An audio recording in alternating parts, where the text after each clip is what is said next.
This is Batman. You're watching Kyle Reviewed. Hey guys, just finished watching Arrow Season 8, Episode 10, Fadeout. Wow, what an episode. So this was the last episode of Arrow that we're ever going to get. So it was really a good ending to that, really kind of, obviously a sad episode and stuff, but it was just really cool, kind of a bit of recapping and stuff and showing what's kind of new in this whole kind of world. We see a lot of the people that were dead and stuff are still, come back and stuff, except for the people that would kind of, there wouldn't be a show without it. Like, obviously, Robert Queen has to stay dead because there'd be no Arrow show without Robert Queen, dying in the Gambit and all that stuff. So that's kind of cool, things like that, and bringing back a lot of the other characters, potential for them to appear over on other shows. I don't know if we'd ever get to see like Moira or something like that over on Flash or something, but it's just something cool that they're still there. We could always have them kind of appear somewhere here or there. It could be quite interesting to see as to where things could go with that. But having Quentin Lance around, maybe he could always pop up here and there, maybe on the Flash, or he could now pop up somewhere on Legends of Tomorrow. That could be really cool, and playing with all that now that we have, Sarah has her father back, which I think is quite interesting because it kind of, having her father back now, her father being alive and he never died in this version after post-crisis, then it's just like kind of weird as to how that whole scene that we had in the crossover with Grant and Katie Cassidy there with Barry and Sarah, where they were talking, and she was like, "Oh, he's the last. Nobody knows me. Anyone who knew me before the Gambit, they're all dead because Oliver was the only one left. But now we have Paul Blackthorne back. We have Quentin Lance back. So that's kind of a bit weird there. But it would be something interesting to see as to where things kind of go with that. Maybe at some point having Quentin Lance over on Legends, so him to meet Ava and stuff. If that relationship's going to go full on and continue on for the rest."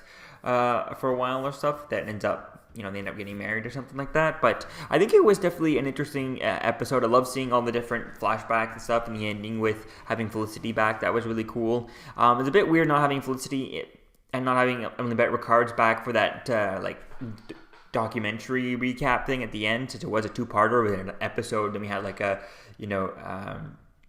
aiming for the bullseye, shooting for the bullseye type thing, which was like a the cast literally saying goodbye to the actors, to the audience and stuff. So that's kind of quite interesting, quite fun with that. And it was kind of weird not having everyone else there except for, Felicity and stuff. So it was just a bit weird with that. But that was kind of cool. I got some notes here. What else do we have?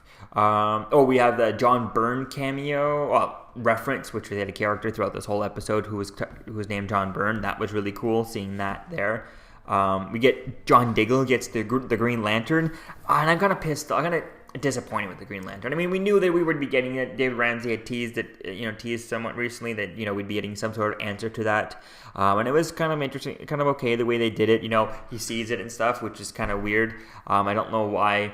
If you look at all Green Lantern stuff in the comics and everything, it never lands in a rock. It always just, the lantern ring just flies down straight to him, and that would have been cool just to see a little glowing thing in the ground. That would have made more sense.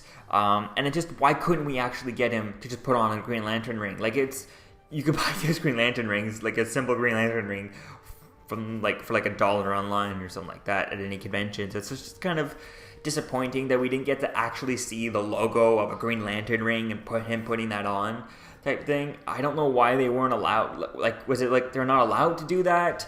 It's just for the end of the show. And even if David Ramsey's not going to play in the Green Lantern HBO Max show, we're not going to get John Diggle on there. It's going to be a totally separate, its own thing. Okay, who cares? But at least give us the full Green Lantern ring, instead of just some glowing rock type thing, which is kind of a bit stupid. It pissed me off that we didn't get that, and we didn't actually get to see him slip on a full-on ring, and maybe even see him take off, or see him just get a full-on ring. That would have been really cool type thing. And maybe we get, next time we see Lila on Flash or Supergirl or Superman, which, since Lila and Diggle are moving to Metropolis, that could be something cool, is maybe he could be like, yeah, we could see Lila back, but she's like, yeah, John's out in outer space. He's a intergalactic, space cop now type thing. That would have been really cool to hear about that, but actually having to see him do anything like that. Because we know with these shows, we're not going to get John Diggle as Green Lantern on these shows. The shows the budget really wouldn't work. It would look so silly, and he would only end up using the same moves over and over again, just like Vixen does all the time in this show, where she only uses the same characters, and John Jones only switch. Well, John Jones is a bit different, but they only switch a bunch of times, even though they could switch multiple times. Even Gar there, I can't think of his name, Beast Boy on Titans only ever switches once or twice. So Green Lantern on here on these shows really wouldn't work. So I'm just disappointed that we didn't get to see an actual logoed Green Lantern ring with the full-on showing us the ring, because they've been teasing us so long, and there's just another tease that, oh yeah, he's Green Lantern, but it just pisses me off, especially if if it sounded like the producers were the ones who wanted the Ezra Miller cameo in the crossover. Why couldn't they go with them? Say, hey, just let us fill up, just put the T in perfect, make this perfect, and give John Diggle full on effing Green Lantern ring. So that was a bit disappointing. That pissed me off there, the way we got that. I'm glad they ended up doing what they did, but I would have liked the full thing, show it. We see that Roy ends up proposing to Thea, and they're going to get married, so that's going to be cool. That'll be interesting to see that. And then we see Felicity doesn't want to meet Thea, when she sees her from afar and all that stuff, and then Mia does come up to her and stuff, and I like that kind of tension there. It was like she didn't know what to do. She didn't know if she wanted to interact with this version of her, and I think it was kind of interesting that we still did get that, and I think that was really cool there. It was also nice seeing Grant and Melissa cameo in this episode for the actual funeral and stuff. That was really cool. I think it was really cool seeing that, and it was just kind of nice seeing how many people were back for this show. It was just kind of amazing seeing that, especially. I knew Grant was going to obviously have to be in here, because how do you not have him in there? He could literally fly over so quick, and I think it was really cool for that. Hopefully we get we get little things from Grant and Melissa on their shows, maybe a little text from someone, from Sarah, from whoever, and we get to see that. Or maybe even also on Legends, we should get that, is a little text, maybe someone saying, hey, it's Oliver Queen's funeral coming up, and then and then they just leave. Oh, bye, I'll be gone for this scene or two, I think that would have been interesting. It would be cool to see that.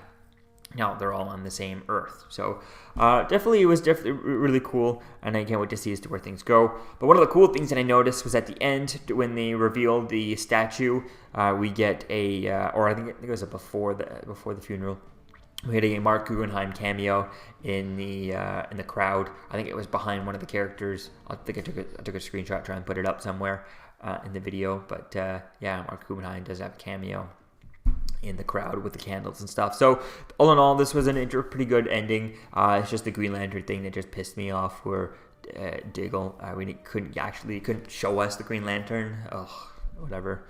So let me know what you think, guys, about this ending in the comments below. And this will be the last review for Arrow Season 8, Episode 10, Fadeout. Peace out. Hi, this is Kevin Conroy, talking to you from the library of Wayne Manor. You may know me as Batman. I just want you to know that you're watching Kyle Reviewed. Like, share, comment, and subscribe. I am vengeance. I am the night. I am Batman.